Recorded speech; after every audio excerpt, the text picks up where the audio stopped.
নতুন Suzuki Gixxer কিনতে এখন খরচ হবে প্রায় 2,38,000 টাকা। কিন্তু যদি বলি মাত্র 2,15,000 টাকায় প্রায় নতুন কন্ডিশনের মাত্র 2500 কিলোমিটার চালানো একটি জিক্সার কার্বোরেটর পাওয়া যাচ্ছে, তাহলে কি এই বাইকটি কিনে লাভ নাকি লুকিয়ে রয়েছে বড় কোনো ঝুঁকি?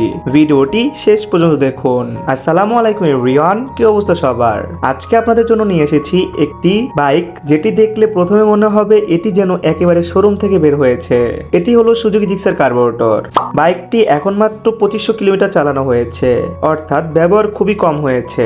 বর্তমানে বাংলাদেশে এই মডেলের নতুন বাইক কিনতে গেলে 2,38,000 টাকা পড়বে, কিন্তু এই বাইকটি বিক্রি করা হচ্ছে মাত্র 2,15,000 টাকা, অর্থাৎ নতুন বাইকের তুলনায় প্রায় 23,000 টাকা কমে আপনি এই বাইকটি কিনতে পারবেন। এখন প্রশ্ন হচ্ছে, এই দামে বাইকটি কিনলে কি লাভ হবে নাকি লস হবে? আমার মতে বাইকের কাগজপত্র যদি ঠিক থাকে, কোনো ধরনের অ্যাক্সিডেন্ট হিস্টরি না থাকে, ইঞ্জিনের অবস্থা ভালো থাকে, তাহলে এই দামে কিনলে অবশ্যই ভালো হবে। সুজুকি জিক্সার কার্বোরেটর বাংলাদেশের অন্যতম জনপ্রিয় 150 সিসি বাইক। এর ইঞ্জিন খুবই স্মুথ, ক্লাস হালকা, গিয়ার শিফটিং খুবই দারুণ, শহর রাস্তায় চালাতে অনেক আরামদায়ক, আবার হাইওয়েতেও বাইকটি যথেষ্ট আত্মবিশ্বাসের সঙ্গে চালানো যায়। অনেকেই কার্বোরেটর ভার্সন পছন্দ করেন কারণ এর মেইনটেন্স তুলনামূলক খুবই কম। তবে ব্যবহৃত বাইক কেনার আগে কিছু বিষয় অবশ্যই খেয়াল করতে হবে। প্রথমত কাগজপত্র মিলিয়ে দেখবেন, দ্বিতীয়ত ইঞ্জিনের অস্বাভাবিক শব্দ আছে কিনা সেটা দেখবেন, তৃতীয়ত চেসিস বা ফ্রেমে কোনো স্ক্র্যাচ রয়েছে নাকি সেটা দেখবেন, চতুর্থ টায়ার, সাসপেনশন ও ব্রেকের অবস্থা কেমন সেটা পরীক্ষা করবেন। আর সম্ভব হলে একজন অভিজ্ঞ টেকনিশিয়ান নিয়ে বাইকটি চেক করতে হবে। সবকিছু ঠিক থাকলে 2,15,000 টাকা মাত্র 2500 কিলোমিটার চালানো সুজুকি জিক্সার কার্বোরেটর